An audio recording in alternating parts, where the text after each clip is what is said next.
Annie and the Wild Animals, written and illustrated by Jan Brett.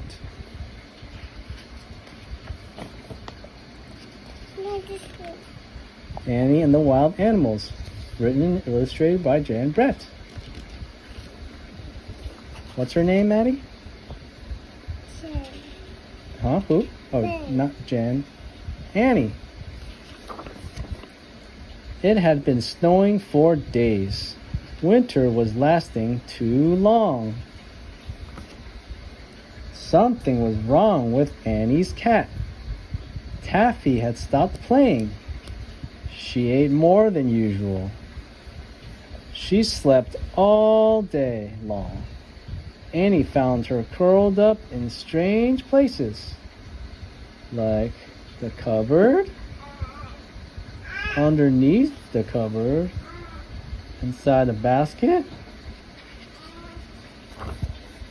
One morning, Annie could not find Taffy anywhere. She looked and looked, but Taffy was gone. Annie was very lonely. I need a new friend, thought Annie. Maddie, doesn't she look sad? Where did Taffy go?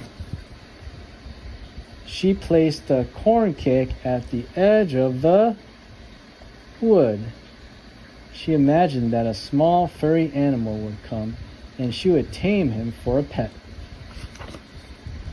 The next morning, the corn cake was gone. In its place stood a giant moose. But Annie thought, he is too big to tame. I'll have to try again.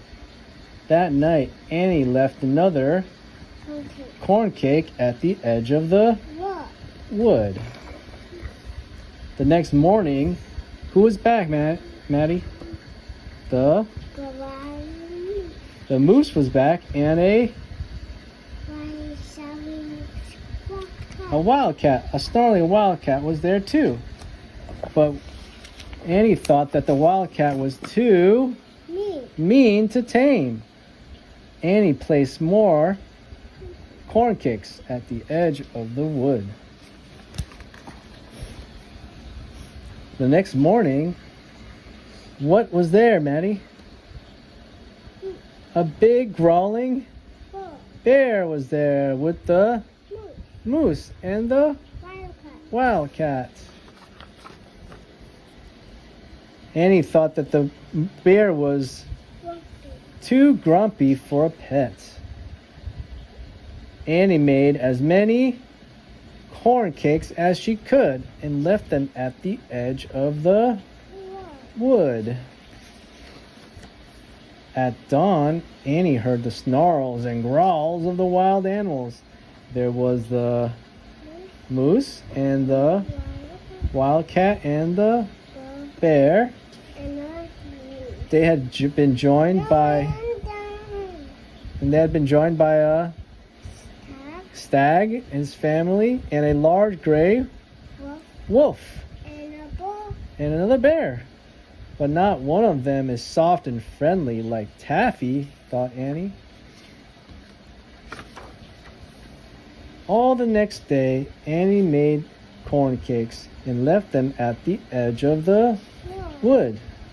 And all night long she heard the sounds of the wild animals eating the corn cakes. Annie woke up to find a great nose stuck through her window. It belonged to the moose, who was still hungry. There were wild animals everywhere. They roared for their next meal. Rawr. The little house shook. Rawr. Rawr.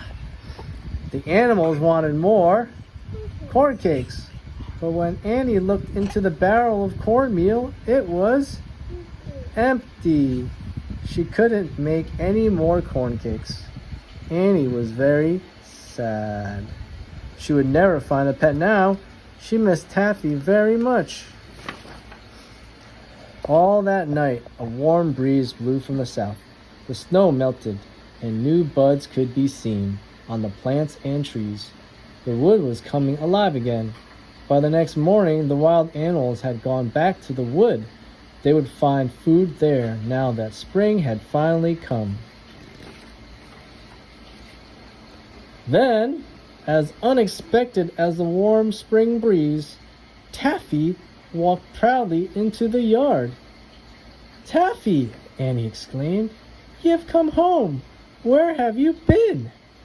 Taffy turned and looked back the way she had come. Out of the wood came 3 soft and friendly kittens. Annie would not be lonely anymore. Look how happy she is. The end.